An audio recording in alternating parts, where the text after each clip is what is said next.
Hi అండి. నమస్కారం అందరికీ. స్మార్ట్ తెలుగింటి అమ్మాయి ఛానల్‌కి స్వాగతం. ఎలా ఉన్నారు? బాగున్నారా? నేను కూడా చాలా బాగున్నానండి.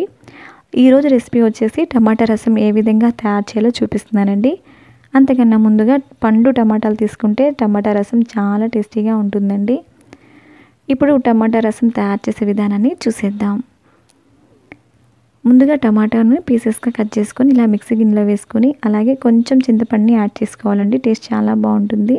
టమాటా ఎక్కువ ఉండాలి, చింతపండు కొంచెం వేసుకోవాలండి. కొంచెం వాటర్ని యాడ్ చేసుకొని మిక్సీ పట్టేసుకుందాం.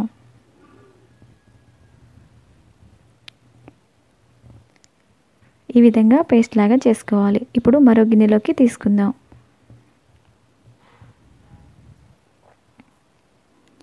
ఇందులోకి తీసేసుకుందాం.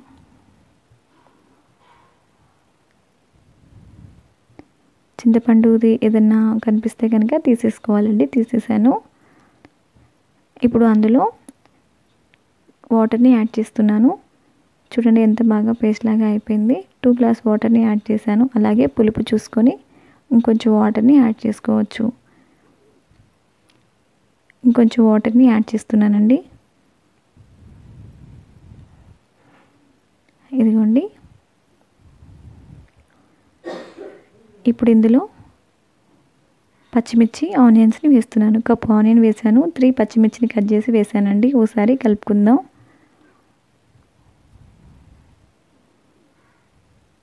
అలాగే కొంచెం కొత్తిమీరని యాడ్ చేసుకోవాలి. కరివేపాకుని కూడా యాడ్ చేసుకోవాలి. ఒకసారి కలుపుకుందాం. చిటికెడు పసుపు వేస్తున్నానండి.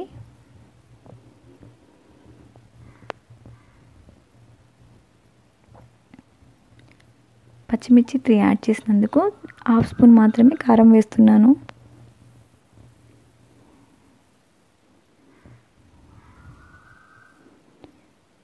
ఉప్పు రుచికి సరిపడా 3 టేబుల్ స్పూన్ ఉప్పు వేస్తున్నాను.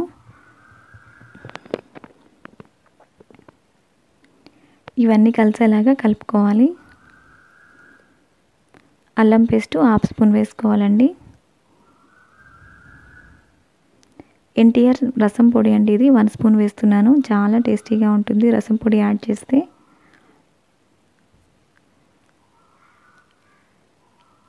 ఇప్పుడు స్టవ్ మీద పెట్టేసుకుందాం.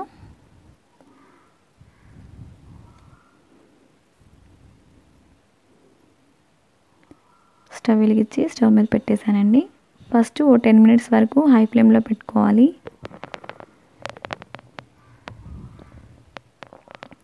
చూడండి మనకి చారు మరుగుతుంది. ఇప్పుడు లో ఫ్లేమ్లో పెట్టుకోవాలండి, లేకపోతే చారు పొంగిపోతుంది. ఒకసారి కలుపుకొని ఇప్పుడు లో ఫ్లేమ్లోకి పెట్టుకోవాలి.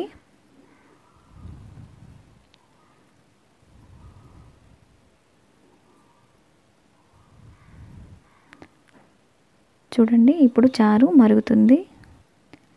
ఇలా పైన నురుగు వస్తున్నట్లయితే ఇంకా చారు మరగనట్టండి. మనకి మరిగిపోతే అలా రాదు.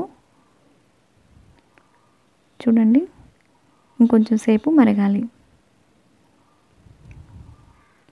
చూడండి చారు మరిగిపోయింది.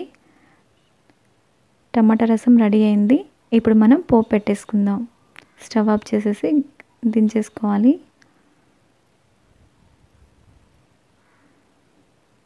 పోపు కోసం మరో గిన్నె తీసుకుందాం. ఇందులో 3 టేబుల్ స్పూన్ ఆయిల్ వేసుకున్నానండి. ఆయిల్ వేడైన తర్వాత పోపు దినుసులు యాడ్ చేసుకోవాలి. కొంచెం జీలకర్ర ఎక్కువ వేసుకుంటే టేస్ట్ చాలా బాగుంటుందండి. మినపప్పు, ఆవాలు, జీలకర్ర, శనగపప్పు వేసాను. ఇప్పుడు వెల్లుల్లి రెబ్బల్ని వేసుకోవాలి. కచ్చా పచ్చాగా దంచి వేసిన వెల్లుల్లి రెబ్బల్ని యాడ్ చేసుకోవాలి. ఎండుమిర్చి కూడా వేస్తున్నానండి. 2 ఎండుమిర్చిని యాడ్ చేశాను. కొంచెం కరివేపాకు వేసుకోవాలి. ఇవన్నీ దోరగా ఫ్రై చేసుకోవాలి. చిటికెడంతా మెంతులు వేసుకోవాలండి. టేస్ట్ చాలా బాగుంటుంది మెంతులు యాడ్ చేస్తే.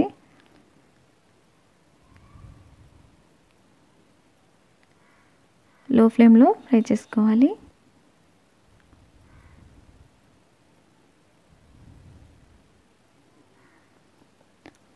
పోపు రెడీ అయిపోయిందండి. ఇప్పుడు టమాటా రసంలో యాడ్ చేసుకుందాం.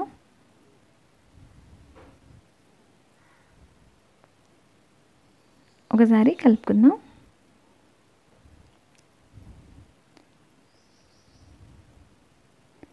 ఎంతో టేస్టీ అయిన టమాటా రసం రెడీ అయిపోయిందండి. చాలా ఈజీగా చేసుకోవచ్చు, సూపర్గా ఉంటుంది. నచ్చితే తప్పకుండా ట్రై చేయండి ఫ్రెండ్స్. ప్లీజ్ నచ్చితే లైక్ చేయండి, షేర్ చేయండి, కామెంట్ పెట్టండి. సబ్స్క్రైబ్ చేసుకోవడం అస్సలు మర్చిపోవద్దు please friends. Please like, share, comment. Okay friends, bye.